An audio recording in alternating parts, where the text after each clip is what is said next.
G'day all you beautiful people, I'm Tim. And I'm Brad Magman. And welcome to Something Different. It's a review of... Sort of. Like a what we thought kind of thing of an anime. Because, you know, that's not nerdy in the slightest, and this will get us all the women's. And nothing gets women wet faster than anime. Yeah, our parents didn't even have a basement for us to live in, so... We resorted to other people's basements. Yes. Please forgive me, Mr. Wilson. We are coughing and spluttering because there seems to be a bushfire or something in the area, so deal with our coughing, wheezing. You're just going to have to. It's just going to happen. Poison-type Pokemon. Right, so, yeah, today we're talking about Tokyo Ghoul and its 3 current seasons. Because I recently put Brad through it, and I've watched it myself, although I don't remember much of 2, because I didn't feel like rewatching it. Because, it was... Anyway, we'll get to that in a second. So, yes, let's do it! Right, so, I guess we'll start with the story points and what we thought of that. So, Season 1. Well, basically, the story of Season 1 is this dude, Kaneki Ken. I really like how anime, just in general, seems to do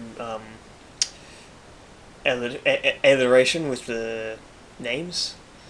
Just in general, I've been watching anime. There seems to be a bunch of alliteration. Kaneki Ken, and just the same letter all the time. It's fantastic. If his middle name was K, it'd be racist as well. Just throwing it out there. That's not really that weird in Japan. Yeah, were there any black ghouls in that? Just throwing it out there. Were there any black ghouls, like Ganguro style or anything like that? That's the name for it. Literally everyone was Japanese. Okay, or anime Japanese, basically white people Japanese. What the fuck's with that anyway? Leaving it. Kaneki Ken. It's this sort of nerdy, introvert type dude, but he manages to catch the eye of this beautiful woman. Rize, right? Rize, yeah, who turns out to want to eat him.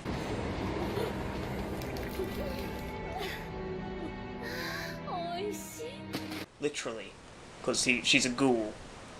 Yeah. And while she's in the process of doing that, they're both fucking crushed by construction beams, like big I-beams. And her organs get transferred into his body. So another thing I'd like to note is, if you're just watching this trying to get an idea of what's going on, this is not something you let your children watch at all. Maybe your kids might be like, we're okay with a bit of blood or something. Like, my kids love Cells at Work. They're like older kids. But, because there's only a bit of blood in it and shit, it's not like excessive. This Tokyo Ghoul, no, it's got cannibalism, gore, like that kind of shit. Like, there's disembowelment in it too as well. Yeah, he basically gets disemboweled. Yeah, and there's torture. It's fucked. It's full on. It's not something you'd even put anyone sensitive or a child near because it'll fuck them up. They go on a date sort of thing, and he walks her home like a true gentleman, and then she basically disembowels him in an attempt to eat him. And she's what's basically the equivalent of a vampire zombie sort of thing in this world, a ghoul. They can only feed on human flesh. It's the only thing they can eat. So she tries to eat him. She gets crushed in like an accident, and is assumed dead. And her organs get transferred into his body, making him an effective half ghoul, half human hybrid.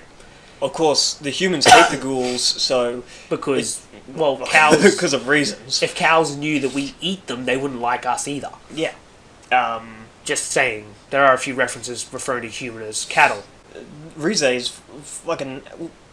She's got the nickname Binge Eater. She's unusual among ghouls because most ghouls can survive off a corpse for over a month. Like, just a feed off a corpse for over a month. Rize is what's called a Binge Eater. She needs multiple people to just sustain herself. She's got an addiction to eating. Yeah, she like... And she uses her beauty to lure young men in and kill them and eat them sort of thing. And This is a problem because once Kaneki discovers that he's different, he can't eat food, like normal food anymore and all this sort of shit. Because he's got a ghoul stomach. Because he's got a ghoul stomach, and he starts getting really upset, and he's conquering her lust for food whenever he embraces his abilities. It's really interesting. You feel a lot of sympathy towards him because he's slowly transitioning to what he regards as a monster, and he can't do anything about it. This is just the way he is now. He's part of two worlds, but neither, and it belongs in neither. The story basically follows his coming to grips with this, but also coming to understand ghouls as people. Because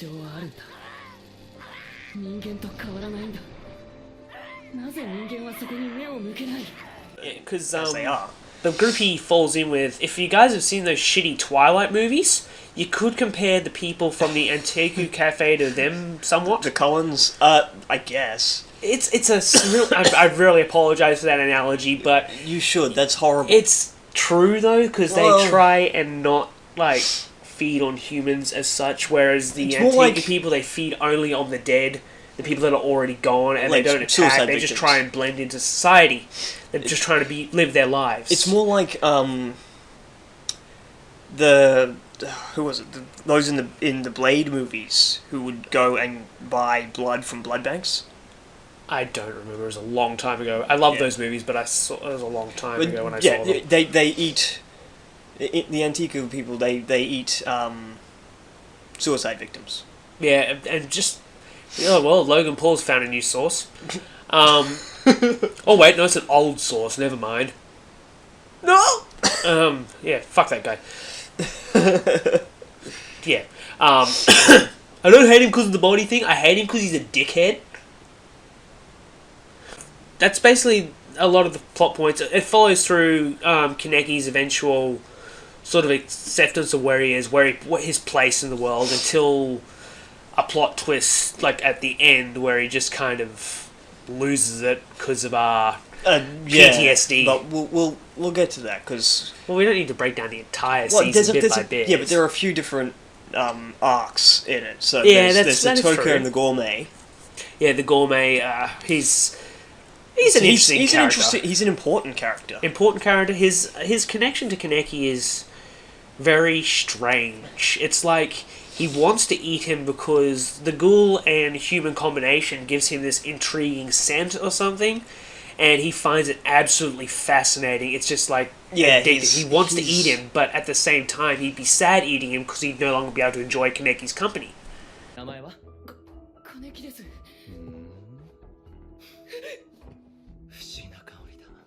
Yeah, it's the Gourmet is insane. But I guess a good kind of comparison would be Proxy from The Force Unleashed. His primary function is to kill his master, but if he killed his master, he'd no longer have him as a friend. Yeah.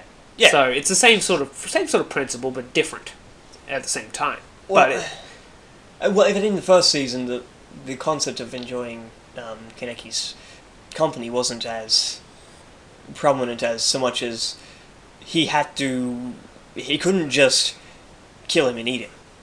There had to be something to make it better. It's like you found the perfect ingredient, but you don't know how to cook it. You don't know how to cook it. You don't know the best way to ingest this sort of thing. Then this. But he does respect Kaneki's interest in literature.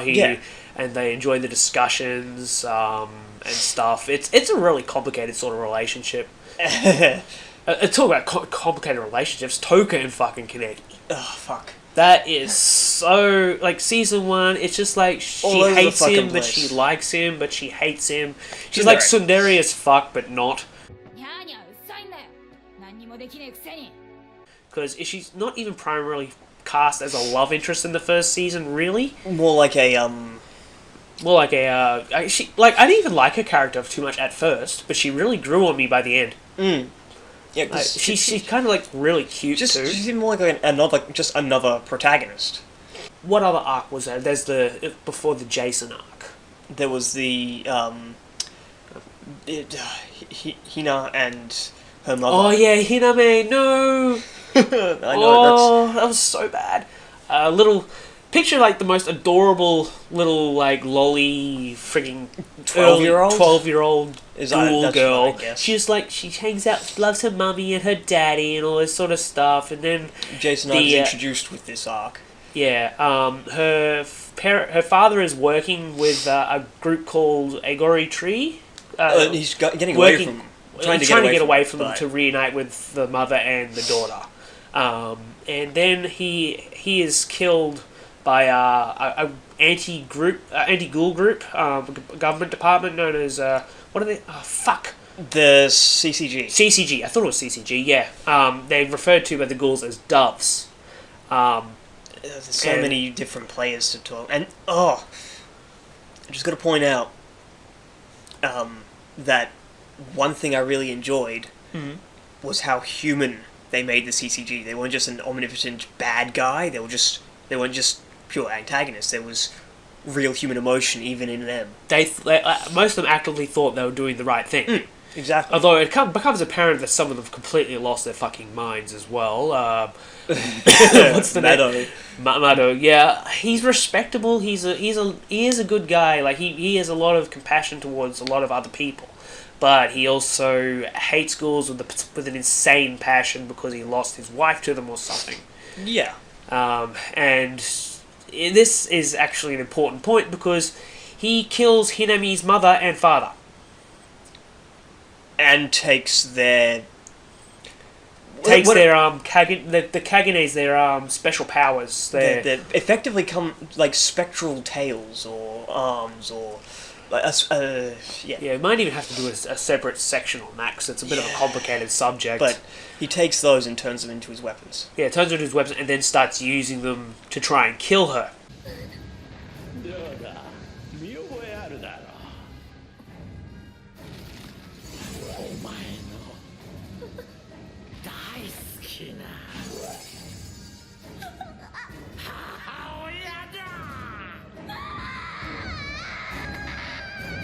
The little daughter. So Toka, she's kind of like a little sister to Toka, and Toka just goes ballistic, lures the guy out. Actually, not exactly. What actually happened was, okay. she intended to do that, lure him out and do it, but he was one step ahead, and he saw it as a trap. Yeah, Hiname lured her out first, and Toka comes in there, and Hiname is being attacked by him, and she attacks him and is losing. Yeah, I saw this a while ago. She loses her recently, so Hiname loses her shit, and she doesn't want to hurt anyone. She doesn't want to hurt him. She does to protect herself and to protect Toka, but she has this wonderful line where she says, "I don't want revenge. I'm just sad because I've lost my parents."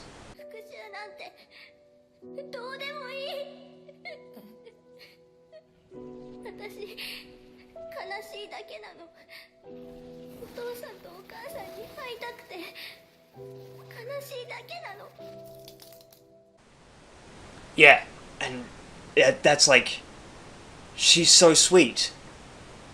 And he responds effectively by saying, "Wow, it's so cute when you pretend to be human."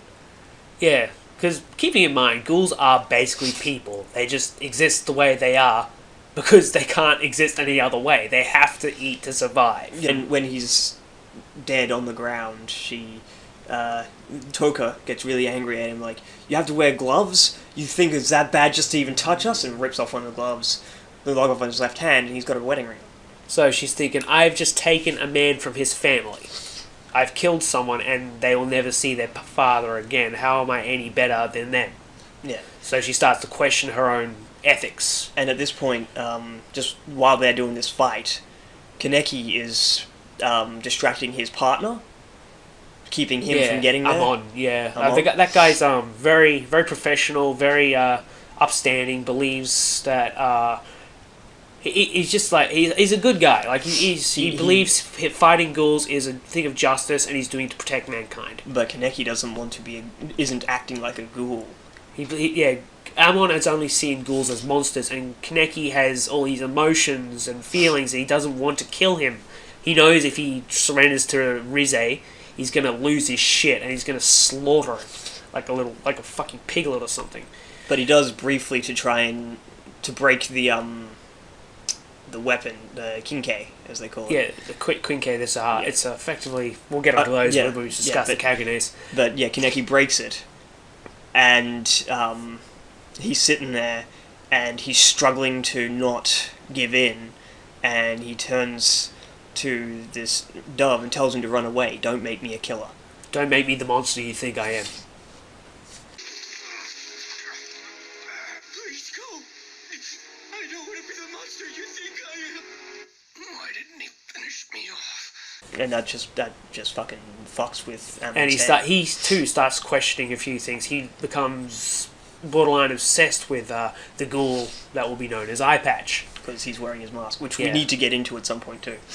Yeah, masks and all that sort of shit. Objects within the thing. Well, it's not that. It's not even that difficult a fucking concept. It's you know how in the superhero movies they talk about concealing your identity. That's literally that is it. When Aguri, what the fuck you pronounce it, that ghoul organization, they hear of his connection to Rize, they seek to kidnap him. Particularly a very aggressive one called Jason, who's sociopathic, scarred with PTSD and shit. He's fucked in the head, and he's incredibly powerful too. Captures Kaneki and submits him to torture for how long? Oh, days? Days. Yeah. Constant torture. Kaneki's unique physiology. He's got a very fast regeneration rate. So one of the torment methods is he cuts off his toes. And lets him grow back. Lets him grow back. Then cuts him off again. And cuts him off again, yep. Puts centipedes in his ears.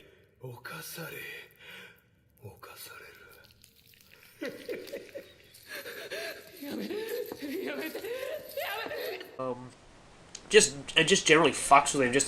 And then starts making him count down from like 900 or 1000 but by 7. Yeah, just complicated methods, and punishes him if he gets it wrong, sort of thing. Ironically, these are the same sort of things. He was tortured in the same way. So, and he's developed. I don't know if he developed Stockholm syndrome or something, and he just became attached to the idea, and started inflicting it on other people, other ghouls, other people. I don't know. It's a bit complicated. I reckon the manga probably covers it a bit better. Yeah, based on the anime, my assessment would be that. He got this while being tortured. He came to this conclusion that that the same conclusion that Kaneki came to, that all the problems in the world happen because of people being too powerless to stop them, or something like that. I don't remember exactly the phrase they keep using. It's a very basic sort of thing. The strong survive, the weak perish, kind of thing. Basically, but the strong push their will. Have the strength to have their will happen. So I reckon he did that, and but because of how he came to that conclusion, the most powerful person in existence at that exact moment would have been his torturer. Yeah, and so that would have been printed on him. Yeah, well, to him. To him, yeah. To him. I mean, obviously there would be more powerful people. And so, he's thought to become as strong as the guy who did that. Yeah. And while this is happening, Kaneki, he spends a lot of time in his own mind kind of thing, trying to, dull out the pain around him, on the border of insanity kind of thing. And he starts conversing with Rize, who is subliminally in his mind. It happens a couple of times over the season, and he eventually draws the conclusion that he needs to be stronger than her, sort of thing, and he devours her, effectively overcoming her control over him. And he snaps. He just becomes this insanely powerful being. His hair turns white. He just goes from this happy, sort of helpful guy to this cold, ruthless, essentially a monster.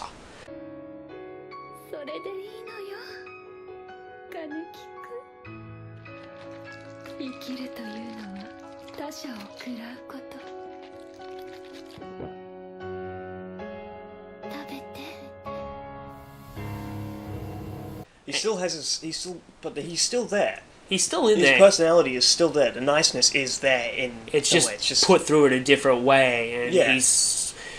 he effectively he breaks free from his chains. This epic fight scene breaks out. The Unravel theme song's playing in the background, and he just fucks Jason up. Pins him down. Does he start breaking some of his... He What? uses his Kagane to hold the guy's hands in place. Whenever he doesn't respond, he stabs another limb. So at first he's like, what is 1000 minus 7? Stabs a hand. What? Yeah. What is 1000 minus 7? Bam. Another hand. Then he does another foot, then the guy starts counting down. And then he effectively eats Jason's Kagane. Which, yeah, it's a key plot point. He doesn't kill him, because CCG chose to invade Agori Tree at this exact moment for some reason. Why's that? Because there was a war brewing and they needed to try and stop Agori Tree.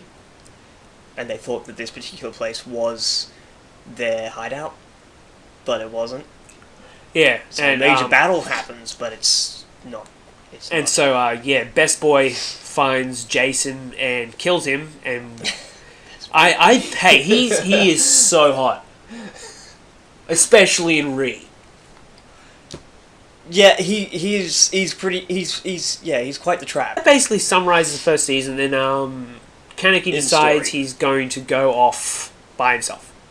In the manga, In the manga, he's going to join Agori Tree in the anime, which to me makes no sense. Why join your oppressors? The reason is because I think he may have heard from the manager of Antiku that the ghouls there aren't like other ghouls you have. They live to fight. And so, believes he needs to be stronger to... So he joins them. Yeah, okay, now I remember why it Yeah. makes more sense, yeah. Well, not more sense, just makes some degree of sense. Okay, so that's season 1. That's the season 1 Now story. for the messy season, the one that caused a lot of problems. No, season 1 we spent a lot of time on because we both really loved season And there's a lot to cover, and it covers a lot of the groundwork. But season 2 doesn't have as much Because, problem. the big problem is they cut...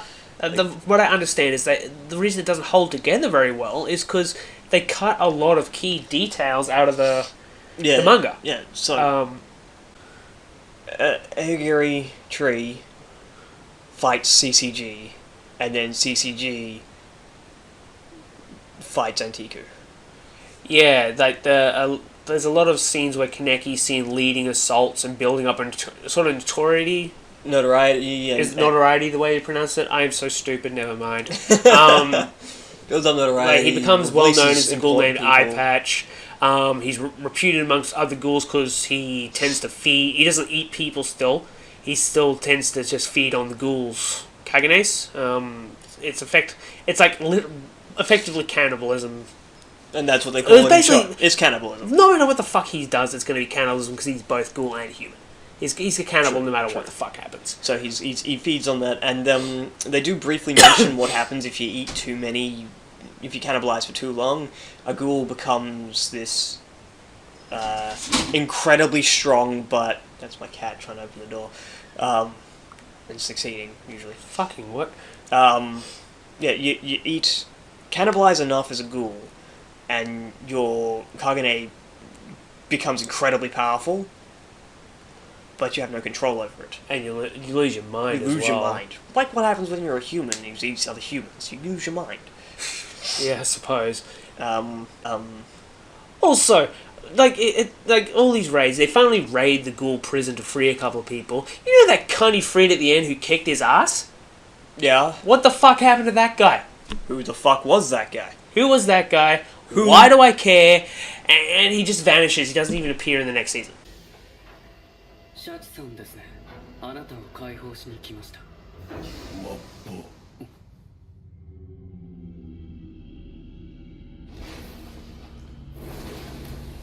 なぜ貴様からリゼの匂いがする? Yeah, it's weird. He just... I'm assuming that briefly after he gets knocked through the wall into what I can only assume is like a corpse pile? Because when he goes in there, it's just skeletons. And he just eats those until he goes insane. I'm assuming in the brief period between that and him showing up to what is his name? Amon? Amon. I'm assuming he just kills the guy. He may have killed the guy, but then again, Final it quotation just of that didn't arc. seem likely considering how easily the guy was just beating the shit out of him. But then... It's still... fucking went... It seems like they made a big deal of breaking in there to free the guy. The guy clearly doesn't like Rize, and Kaneki reeks of fucking Rize, and he just beats the shit out of him. It's incoherent, inconsistent. It lacked focus. Also, those twins. There was little bit the twins who had the one eye.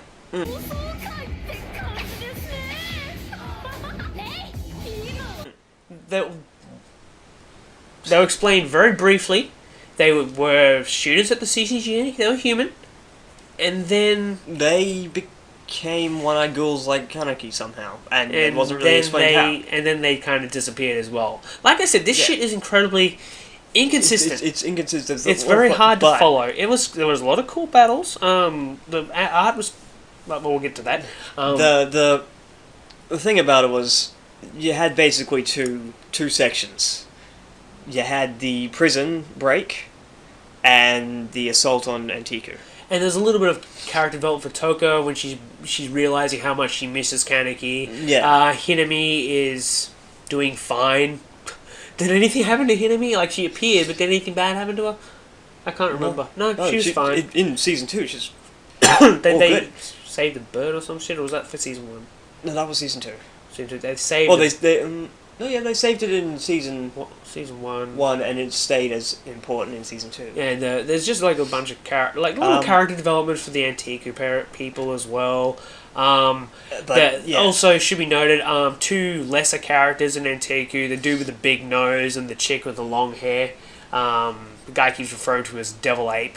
This becomes relevant when you find out at the end that the Devil Apes were in fact a ghoul gang, and it's been so were the Black mentioned. It was previously mentioned by Hide. Very, very briefly mentioned, and no one really thinks anything of it. But then it comes comes up it's in your fucking face, because the CCG gets a tip from, I'm assuming, one of the Agori cunt fags, and they decide, oh, it's a ghoul nest, let's kill it, even though they're not hurting anyone. And he's even... one of the ghoul investigators goes and shares coffee with the fucking manager a couple of times, you know? And they have a good chat, and it's like, oh, under different circumstances we could be friends and all this sort of shit. But apologizes. Let's fucking kill all you cunts. He regrets it before that happens, but he knows it's gonna happen, and they all know it's gonna happen. Also, there's also that story that's revealed about the one-eyed owl. The one-eyed owl is essentially the most powerful ghoul. Yeah, it's an interesting situation because it's triple S rank. It's like ghouls are ranked in the CCG on a letter basis. If you ever played an RPG, it's the same sort of shit. The one-eyed owl is triple S rank. You can take on hordes of investigators, basically immune to fire and stuff. But the weird thing is, sometimes it slaughters everything in its path. Sometimes it just disables them with no deaths. That's because it's revealed, that he's the manager of Antiku is actually that ghoul's father. That ghoul's taken from him as a baby. Well. Yeah, they're two different versions of the one-eyed. They share the same. Fuck my bald. Share the same Kagane. Because I guess those things are passed on. Yeah, I guess. Yeah, because Hiname has both her parents' ones. Yeah. But the one-eyed owl, the son, is a daughter. Daughter is a natural-born half ghoul. Yeah, so and much more powerful than. And that is also something that was thought prior to be completely impossible. Every single case of a human and a ghoul conceiving a child resulted in the child being stillborn. Yeah. And she's the only one who has ever survived, and she's completely insane. But that's probably not necessarily her fault because of the fact that she was stolen as an infant. Yeah, and he tried to find her, and he lost her, and he's kind of had that on his shoulder for the rest of his days until, But he is still quite powerful in his own right. but so are the devil ape and they've got black their dog. Black Dober, Black Dober. like Black Doberman sort of thing. Yeah, and they have their own. Those two have their own gangs, and he can take on the manager can take on multiple things, and he's got his own stories and stuff and legends. He's the most powerful, but once they beat him, then comes the daughter, and Who's wrecks, even bigger. even bigger, even more powerful, and wrecks everything. And oh shit.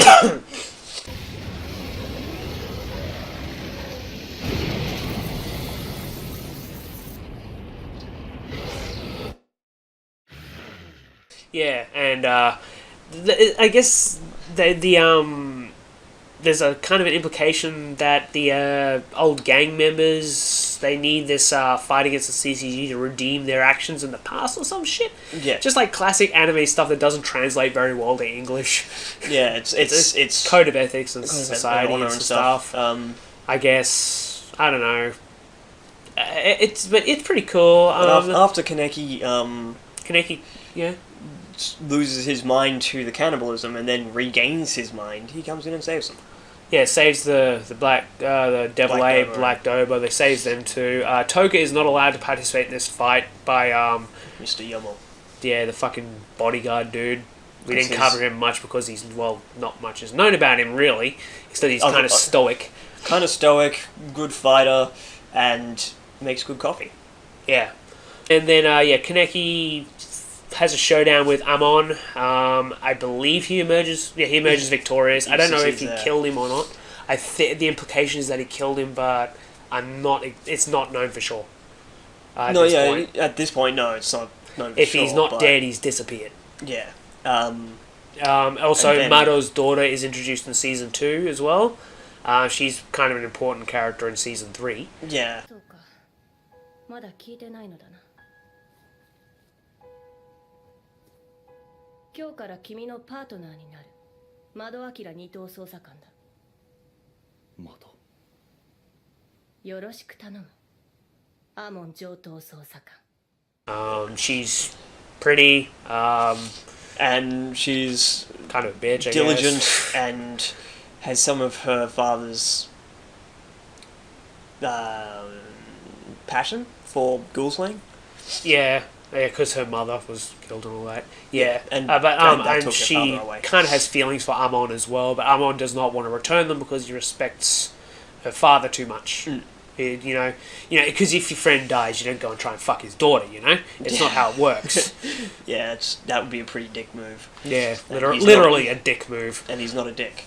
And then after that, the most confusing and fucking annoying ending. I will point out though that the walk from, because he goes to the building of Antiku that's now been basically wrecked, and he meets up with his best friend, Yeah, and they have a bit of a talk, and it it's turns forgiveness out- and stuff, and then he fucking dies.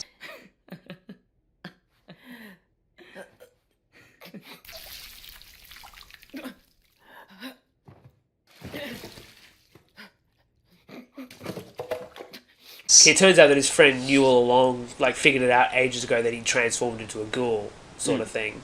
He just didn't bring it up. Which, but watching it, you kind of realise immediately. Hide is never portrayed as an idiot.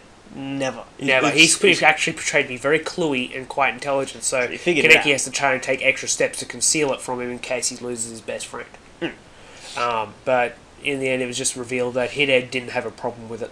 Yeah, And then the guy then he fucking dies. dies. And then the walk from the Antiku building to the centre of the CCG camp.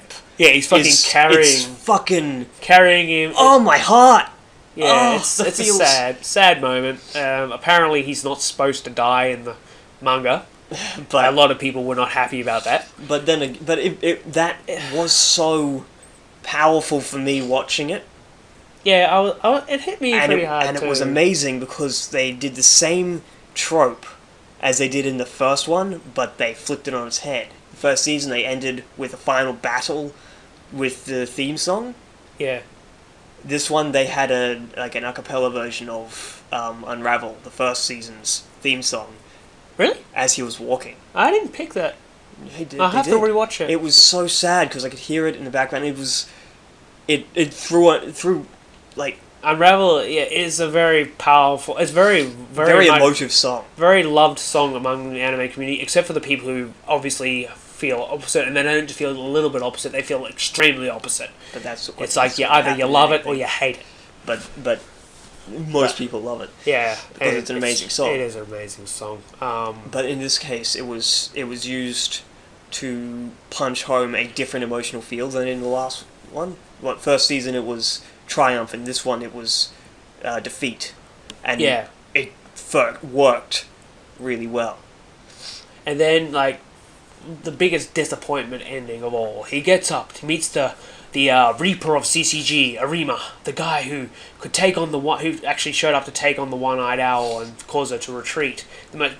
It's this guy who he's fucking skilled as hell. And what happens? He puts down his best friend's body, and the series ends.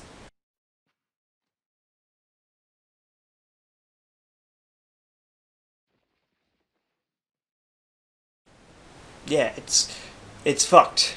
In the manga, something is gonna happen. In the manga, apparently there's an epic battle in which Kaneki gets completely fucked up and eventually loses his memories, or something along those lines. Yeah, but this is just kind of like, ends and then and then restarts the third season, which they 2 years down the line. And yeah, season 3, mixed feelings. I liked it. It's like this guy, there's focus around this character called Heise fucking Sasaki or some shit. And it's obviously Kaneki, but he doesn't remember who the fuck he is. One thing I did like though was the art, but I'll get into it a bit. We'll discuss that in a second. Heise is head of a is part of the CCG now, head of a group called the Quink Squad. Quink Squad, is it? Yeah. They're they're similar to him in that they have Kagane. They've been Kagane implanted into them, but no, it's not the same as him because they don't have other. Kaneki's got other organs like that make him who he is. These guys just have the Kagane implanted. They can eat human food, and they're just basically humans with an implanted weapon. Yeah. They got but the good part about this season is they understood that in order for me to actually give a shit about what happens towards the end, I needed to understand the characters and see them grow. And so they put a lot of focus on this squad and how they interact with each other and how they interact with the world. I never understood what was with the guy with the sharp teeth, though. No ghouls have sharp teeth. I think it may have just been a character trait. He was a human. Yeah, but so, like, I don't as a kid, it. he had sharp teeth. He just kind of had sharp teeth. Yeah, he looked like a fucking shark.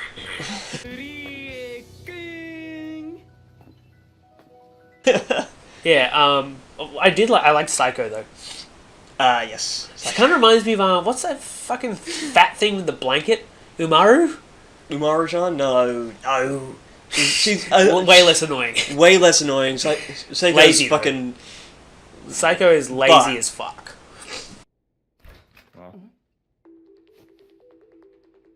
Oi, Psycho!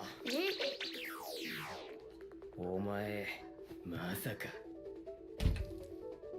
そのハム一人で。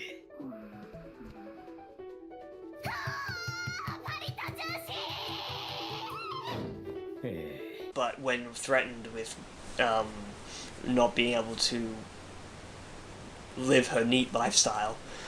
Yeah, I found out what that means, by the way. When threatened with that, she got off her ass, and apparently she has quite the fucking Kagane. Yeah, she's apparently got more potential than the rest of them. But yeah, she just needs to work on that. But yeah, I thought she was pretty interesting. Yuri just seems like a fuckwit, but it's obvious like why he's a fuckwit is explained. Yeah. I mean, it's pretty good at the beginning when they're just kind of developing the characters, explaining it, and then suddenly as the season progresses, they start slamming all these fucking new characters into your face. And all these new threads for different arcs that never go anywhere. It's just like... It starts off... Oh, and I'm going to put a picture of Jizo in here, because he just looks sexy as fuck.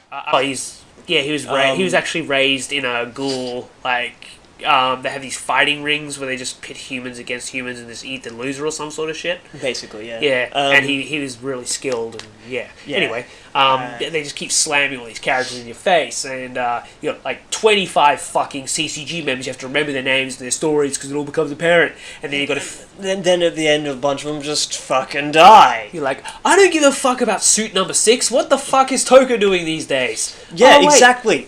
What the fuck was Toka doing? I saw her once in the whole fucking thing. A couple of times when She's owns her own coffee shop now, so she lives her dream. Yeah, but she also appeared once actually doing stuff with Aogiri Tree. Which seems to have reassessed its code and practice because Hinami's one of the leaders in there now. Like one of the higher ups. Yeah, but and she's so's a the fucking badass owl. now. She's still adorable as fuck, but she's a total badass now.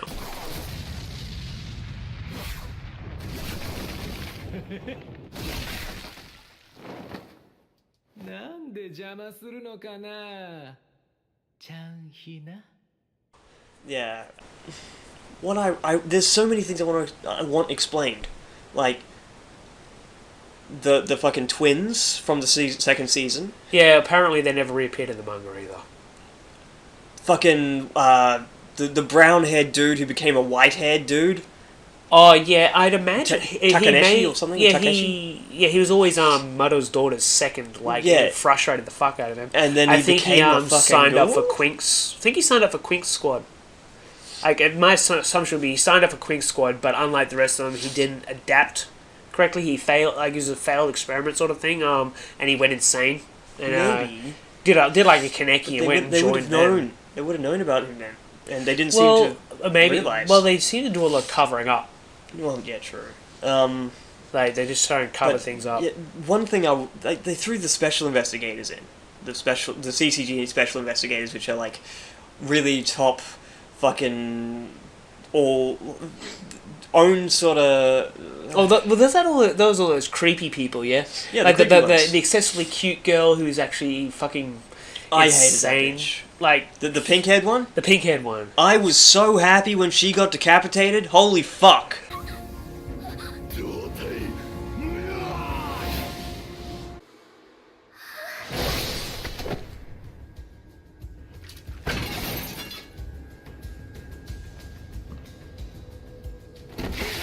She was a bitch. That was what was with that fucking like she was like Yandere, but not. It looked like they were trying to make her sympathetic, like you could actually like her, but no, she's a fucking bitch.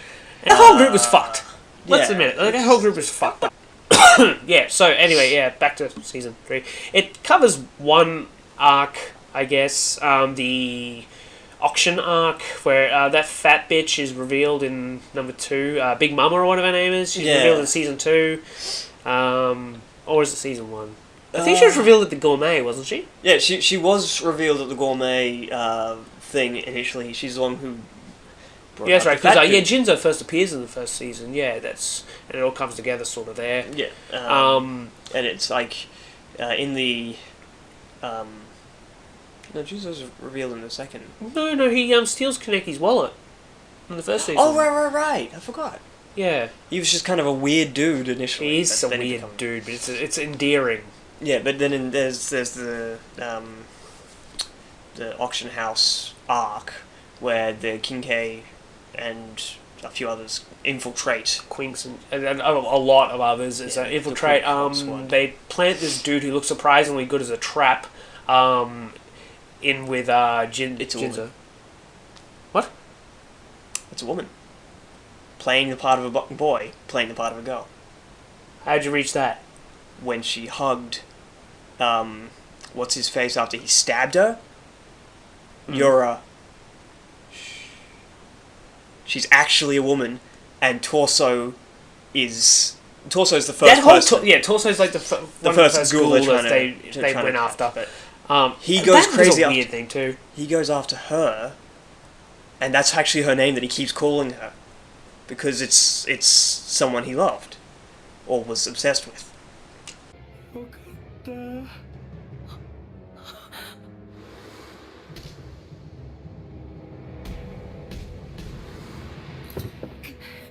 トール僕だよトルソーだよ I never understood that. Like, I guess that kind of makes sense. He didn't notice. I'm He gonna didn't notice when that. she was looking like a boy when she got in there first. But when she's dressed as a girl, he recognizes her.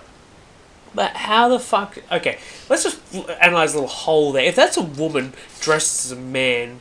Dressed as a woman. Eventually. How does the CCG not know this, considering all the medical procedures they've had to run? The doctor must know. And just keep it under wraps. Keeping it under wraps. Doctor-patient confidentiality. It's like when Prince Yuri fuckwit decides to upgrade his shit and just he keeps that under wraps too. Yeah. That doctor seems to have a few secrets. I wonder if that's the same doctor who did the... Because in the manga it was revealed like which doctor did the operation on Kaneki. And it was briefly mentioned in the anime, like, Dr. Hanso or something? I don't know. And they never covered it. Yeah. A lot of shit. Like I said, Season 2 skipped a lot of shit that would have filled in a few holes. Apparently. In order to get, like, the main story arc. But, yeah, and so Season 3 basically concludes with Kaneki coming back to his senses and being a cold bastard again. But still, portraying that fucking... Although who need knows? to be stronger philosophy to... And it basically tells memories. one of their squad dies, everyone's all sad except Kaneki, who basically they try and blame him for not being there, and he's just like, well, you guys were here, why didn't you stop him? 早く戻ってきていれば僕のせいか彼のそばで戦っていたのは誰ウリエ君この世の不利益は全て当人の能力不足呪うなら自分の弱さを呪いなよ Yeah. Get fucked. you need... I'm not taking blame for this shit. The problem is you weren't strong enough. And... Which really crushes the guy, because he's got an obsession with trying to get stronger. Yeah. Trying to be the best. It just fucks it up. Yeah. That guy dying was really... I mean, they did build up I liked the that characters. I liked that guy. I liked him a lot. I saw him change over the course of things. It was he fantastic. was a person with feelings. Like he didn't the first time he killed a ghoul by himself, and it crushed him. Like because she said a few things that made her sound like a person, and it fucked him up. Yeah, and so he couldn't even use the quinque they made from it. He was a full-fledged person, and I gave a shit about him, and then he dies, and it was like, oh my god, and they're distraught, and I'm distraught, and then Kaneki comes back with that, and I'm like, holy fuck. Yeah, that's Kaneki. We missed you. Yeah. No, we didn't. Yes, we did. Exactly. We kind of had It's to. like, I like that you're back. Maybe But I we don't can like get that something you're a cool dickhead. going on now, but this is the last episode. I don't like that you're a dickhead. And then the fucking... You'll notice something here. We haven't really spoken about Arima. That's because there's not a whole lot said about him. Yeah, the things you learn about Arima in Season 3 are... He's got his trained own with him. series. He's got his own series. Apparently he's got his own series. Well, that will be useful. I'm gonna try and watch it at some point. I remember reading it somewhere that he has his own series about how he became the Reaper of CCG or something. Well, that would be good to know, because currently...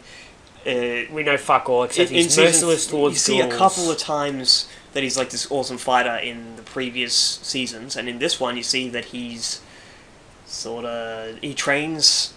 He's Kaneki? it's revealed like late, I think, that he's treating Kaneki like a weapon. Yeah, and... It's implied earlier that it's like a father to him, but then it's revealed that it's more like he's just a tool.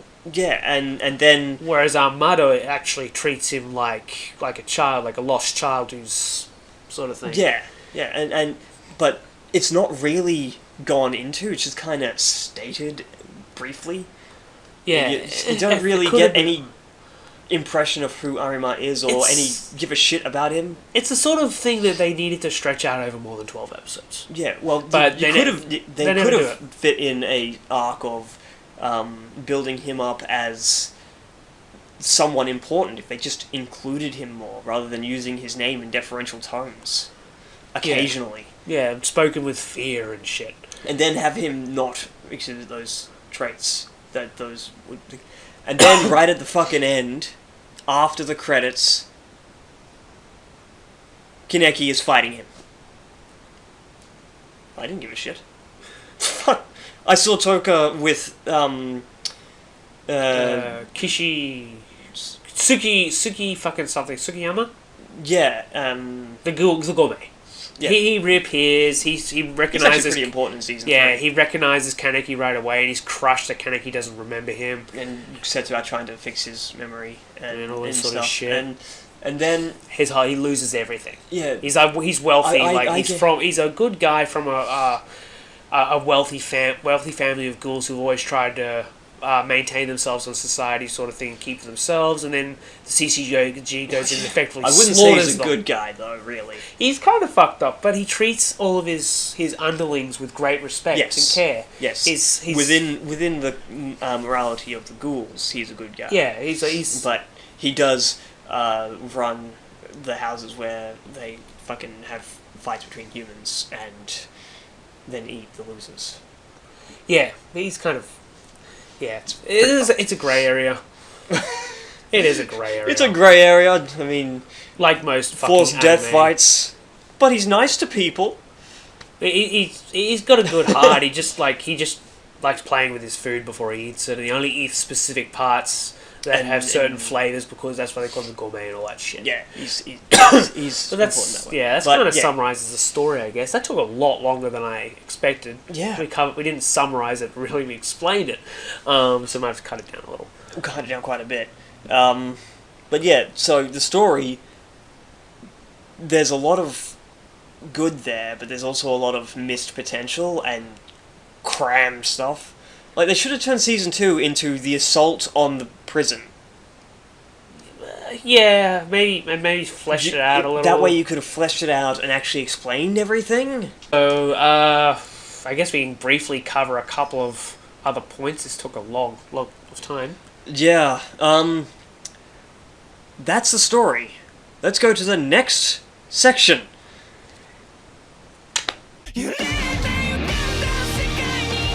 Art style. This should be pretty brief, Pretty brief since we're not huge weeaboos. and can't draw for shit. So basically, we like the Art. It was good. It But- looked pretty. No, it it looked like it was really.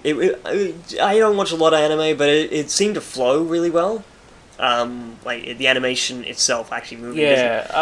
Wasn't like Are we talking about season 1 right now, or we're just in general? oh, just in general the It was pretty consistent for Yeah. a lot of it, except we didn't discuss Kagenes either. But we'll chuck it in here because the art is relevant because the Kagenes are one of the prettier things, animated things. In the thing, basically, what a Kagene is, it's what defines a ghoul really. They come in different types, different abilities.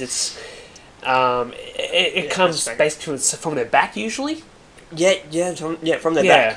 It's a spectral, almost like a spectral limb. Yeah, and it sorts. comes out. They can use it as a weapon Or a shield. A really common one is a lot of the ghouls have this like it grows on their arm. It comes like as a big blade sort of thing.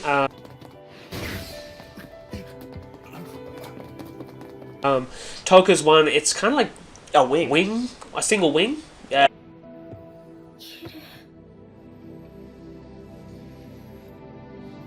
And her that's brother 'cause- has 2. Her brother has 2. Her brother is More powerful. more powerful, significantly more powerful because he consumes people without a second thought. And Rize's is 4 tails. Yeah, four tentacles, tentacles, yeah. essentially.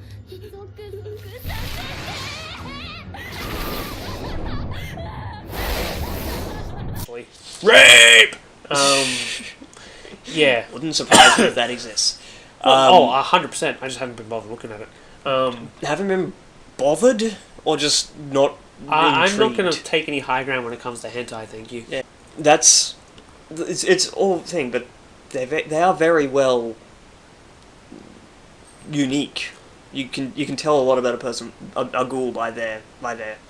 And their eyes, or if we didn't mention, their eyes always are like turn black, like the whites of the eyes turn black, and then the pupils turn red. Mm. And it's got like these little veins on it too that go all out the exterior of the eye as well. Mm. So that happens whenever they activate their Kagane. And yeah, so Quinks, they basically pulled these things out of the ghouls and put them in people. They gave them one black eye to control it. I think they're connected somehow. Yeah. Because, yeah, if you stab in the eye or something happens to it. I'm not sure. Or is that something else I'm thinking of? I think that's something else. I think that was Alpha Late, actually. I think that was Alpha Late. It's a similar concept, though. Yeah. But yeah, that's what the Kaganes are important to the art style because, well, in the first season they are very notably very spectral. Like Token's a big blazing wing. Kaneki's tentacles are done in a certain way as well, but in Re they've completely changed the way they look. The wings, they're more solid. They're more solid. Look like more like body parts essentially. It looks they're done in such a way that it doesn't look terrible. It's different. Different. And since I mean they're physical things that you can take from one thing and put into another, or in some cases eat. Why not? Why not make them a bit more realistic? Like not realistic, like flesh. More fleshy. Yeah, that makes perfect sense to me. Yeah. Yeah. As for the art style, season 1 and 2, it's not like the people don't look that different, like their facial structures and all that sort of thing. Yeah. 3, you can tell it's someone else who's done it. Yeah, but one thing that was really good about 3 was Kaneki, or Heisei, as he goes by, has white hair with black coming through it. Yeah, because it's starting to grow back. Yeah, because he's starting to go back to the way he was before he lost his mind. Even though when he goes back, he's not the way he was before he lost his mind. He's the way he was when he lost his mind. Well, essentially. We don't know for certain, because all we saw him was... The way he spoke was the way he spoke after he endured the torture. Yes, but that doesn't necessarily mean that he was completely. I think he had. All we know was he was cold towards the. Yeah, that may have been an old grudge coming back up. Yeah, it could have been. And hopefully they'll explain that next season. Guarantee they won't. Yeah, so I guess that basically covers the art. Like it's enjoyable to watch. You don't look at that looks like shit. Yeah, it looks good. Like there wasn't really combat much animation styles were good. There wasn't really much CGI, which was nice because anime and CGI rarely go well together. Although it's becoming more and more common. Yeah, but that doesn't mean it should be. Yeah, what's that one that's like pretty much all CGI anime? Ruby? Crunchyroll. RWBY Ruby. Yeah. I don't know. I can't say much about that. Isn't it a game as well? I have no idea. Yeah. It's anyway, never interests me. Not relevant. Not Not the thing. relevant. Alright, let's do the next topic. We wrote down that we're going to talk about sound. We don't know much about sound, but I know what a good song sounds like. Unravel. yeah, the first theme song was freaking amazing. Yeah, as we mentioned the story thing, if I didn't cut it out, Unravel, it's you either love it, or you hate it, and more people love it than hate it, as far as I can see. And there's a lot of covers that have done really well, like English covers and stuff, Japanese ones too. And there's this. My favorite part is when the chorus comes around and he just hits that high note. It just. But the thing about it is, the song is so adaptable. It's used in all 3 seasons. Yeah. The first 2, it's in the last episode, using a classic trope that I absolutely love. And then in the third season, it's like halfway through. And Three quarters. I don't remember exactly what it's about. Significant combat as he's struggling to remember who he is. Sort of thing. Right. It's because that is Kaneki's song. Like the lyrical concept's all about how he's confused about who's inside him, sort of thing, and just how he's transforming. It's quite good. Like it's Kaneki's song. It does. Basically, it just adds impact to it whenever it's playing. No, I didn't like the season 2 theme song. It was slow and dull, and it matched the bloody theme video thing perfectly. Just so dull. Yeah, I don't know. It's just I don't know. I liked the Re one though. It was pretty good. Yeah, it was upbeat and I like the kind of like the way they did it. The way it just kind of cancelled off. Like it didn't trail off or just come to a definitive end. It just sort of stopped. Yeah, for effect. It was like good. A malfunction or something, which kind of suited. And it was just, yeah, it's decent. I liked it. Yeah. That's all we need to do for sound design. Yeah, can't think of anything else to say about sound except it begins with the letter S. like the word sucks and sex. And if you're gay, butt sex. that doesn't start with S. Smile, sweet, sadistic, surprise. Sound.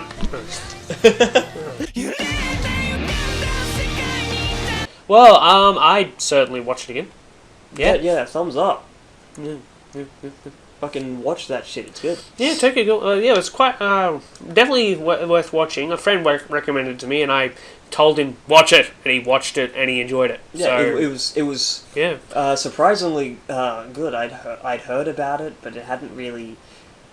Sometimes something doesn't really grab you. Like when I first heard about My Hero Academia, it didn't grab me either. But now I'm fucking sucked deep in. Hearing My Hero Academia about it, you're just like, oh, really? Another shonen anime? Great! I'm not 14, but then you watch it. Yeah, I don't think. Well, speaking of shonen, I don't think I could have watched JoJo's when I was 14. Yeah, no, true. That shit's fucked. I love But it. then again, when we were like 14, wasn't the prevailing wisdom that you had to watch like Neon Genesis and It's still like that. a lot of people do suggest watching it, but it's not quite the same level. Neon of- Genesis is the epitome of all anime. You have to watch it. All Right, Space Girl. all I can say is regarding that is just because it's confusing doesn't mean it's deep. And then again, I suppose I haven't watched popular. those. What we got to add here is too is disliking popular things does not make us interesting. My dick makes me interesting. No, wait, the dick on my forehead makes me interesting. Yeah.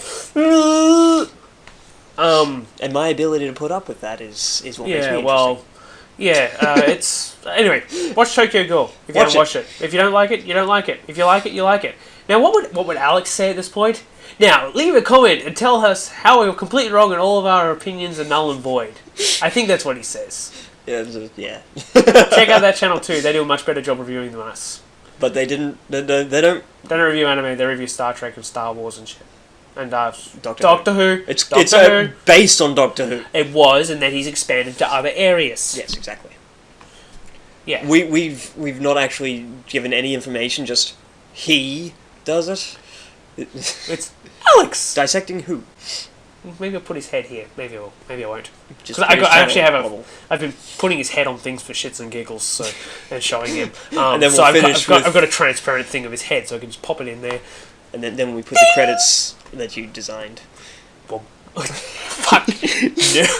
No.